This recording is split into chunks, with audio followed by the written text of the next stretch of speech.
Hi guys! Welcome back again sa aking YouTube channel.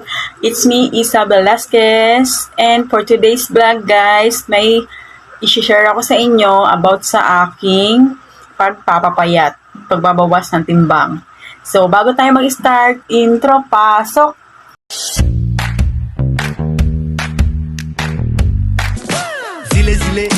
Zile yo alergyal mile So, ito guys, may bago na naman tayong vlog. And itong iba-vlog ko is bago lang to. Honest review ko lang sa product na to dahil first time ko lang siyang ginamit. And alam niyo naman na ang ginagamit ko is yung green tea Lipton. So yun, na-stop ko yung green tea Lipton. So may nagsabi sa akin na itry ko raw tong slimming. Yung ano guys, yung yun, ito siya guys, oh. Bali, last ko na to guys. Glutalipo Signature Dark Chocolate. Dark chocolate yung pinili ko. So, yan guys. Ito na yung last na inom ko ngayon. So, papakita ko sa inyo yung unang timbang ko nung bago ako minom ng dark choco. So, ito na yung last na inom ko ngayon guys. So, papakita ko sa inyo bukas kung ilan na yung timbang natin. Naubos natin yung 10 pieces. So, ito guys. Ang unang try ko is same lang sa mga napapanood ko rin. Nanood nga lang din ako ng mga vlog about dito sa Glutalipo na dark choco. Glutalipo na may juice, may coffee. Ayan, may iba't-iba siyang flavor. So, ito guys, tinaray ko. Maganda naman ang epekto niya.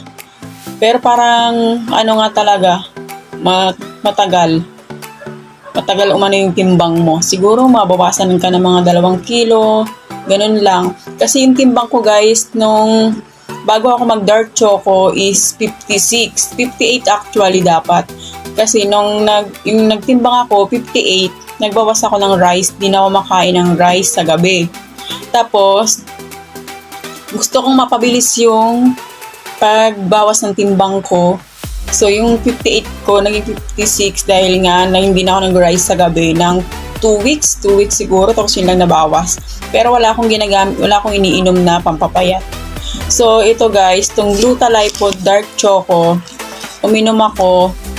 Tapos, ang timbang ko is naging 54.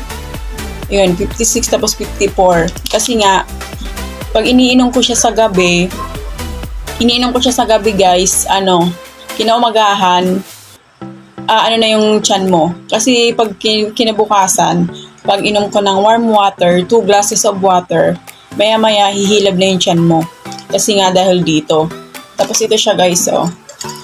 Itong, Signature Dark Choco guys, ay pwede nyo siyang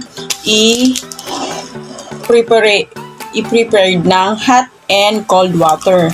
So ito guys, kailangan mo siya sa medium size glass. Ito lang yung glass ko dito guys. Tapos tinitimpla ko siya ng hot kasi hindi ako mahilig uminom ng malamig. So ito siya guys, medium size glass of water.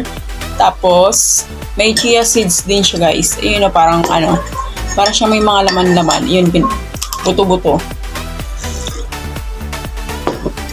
So ito nga guys, pag hot preparation, ilagay mo lang yung isang ganito sa isang medium glass. Tapos mag-add ka ng 120 ml to 150 ml of hot water. Then stir properly. Yun, kailangan mo siya mahalo ng maayos para ma-dissolve lahat. Pag cold preparation naman guys, kung mahilig naman kayo sa cold preparation, pour 1 sachet of 12-in-1 Glutalipo Signature Dark Chocolate with chia seeds, ganon din into medium glass. For best result, dilute sachet mix into 30 ml glass of hot water first, then stir properly until powder is fully dissolved. And add 120 ml of cold water, then stir properly. So, mas mabilis daw yung yung result niya pag pinaghalo mo yung hot and cold water. So, yun guys. So, ito guys, inom tayo guys. Tuwing gabi ko pala to guys iniinom. before bedtime, iniinom ko na siya para kinabukasan, bago ako pumasok sa work, mailabas ko siya, mai-flush natin. Tapos ito guys, yung mga ingredients niya. Glutathione, L-carnitine, grapeseed, collagen, green tea, may green tea din pala siya guys, moringa, guamera, tungkat ali, garcinia, cambogia, barley grass, mangosteen, goji berry, chia seeds, psyllium fiber, and dark chocolate powder stevia. So yun guys, ito yung pang 10 ko. Pang 10 ko na ngayon. So every day, once a sachet lang yung tinitake ko. Parang yun naman talaga ang tama, once a sachet every day. And mas magandang results, gabi nyo siya inumin para kung may pasok man kayo kinabukasan o may lakad, ma-flush nyo siya ng maaga. So yun guys, itong signature dark chocolate Glutalipo is nasa 395 siya 1 box. So marami na siyang ingredients, marami na siyang supplement, dietary supplement siya. Then meron siyang chia seeds and psyllium fiber. So yan guys, yan yung honest review ko kay parang kailangan mo din kasi dito ng exercise sa katawan. Kasi na-flush niya nga yung buong kinain mo maghapon, pero yung mga bilbil natin hindi pa rin matatanggal. So kailangan natin mag-exercise para mas mabilis pumayat. So yun guys, nagsimula ako ng 58 dahil hindi ako nag-rice bago ko tinake to. Tapos bumaba siya ng 56 nung tinake ko na to.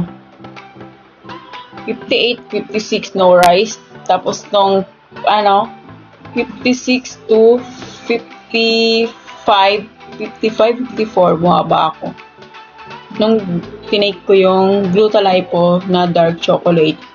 So, yun lang guys. Share ko lang sa inyo. Baka gusto nyo lang din i-try. Masarap din siya guys.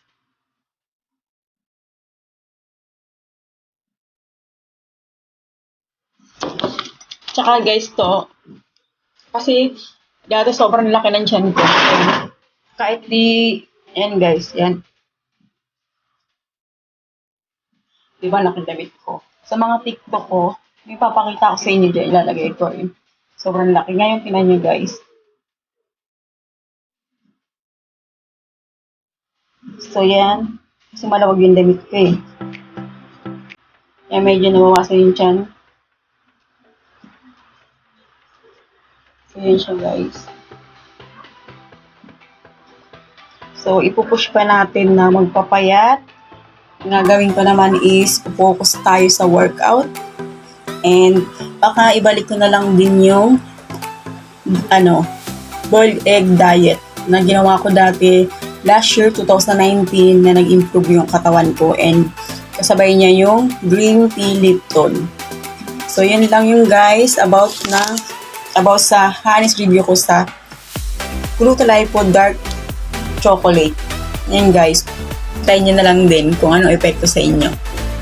So, ayun guys, doon nagtatapos ang aking vlog for today, video for today. Share ko lang sa inyo yung epekto sa akin and honest review ng signature dark chocolate with chia seeds and psyllium fiber. So, maganda siya guys, may 10 pieces na siya sa isang box and worth of 395 siya. Pwede nyo siya mabili sa Shopee, sa Lazada meron din siya, and sa mga Facebook may online siya. So yun guys, sana may na-share ako sa inyo at may napulot kayo na idea na pampapayat at bawas timbang. Sa mga hirap dyan na makapag-poops, pwede nyo itong itry. Maganda siya at masarap sa feeling na mailabas mo lahat ng sama ng loob mo. Charot. So yun guys, thank you for watching, and kung nag-enjoy ka sa aking video, don't forget to like, share, and subscribe my YouTube channel, Isa Velasquez. Bye!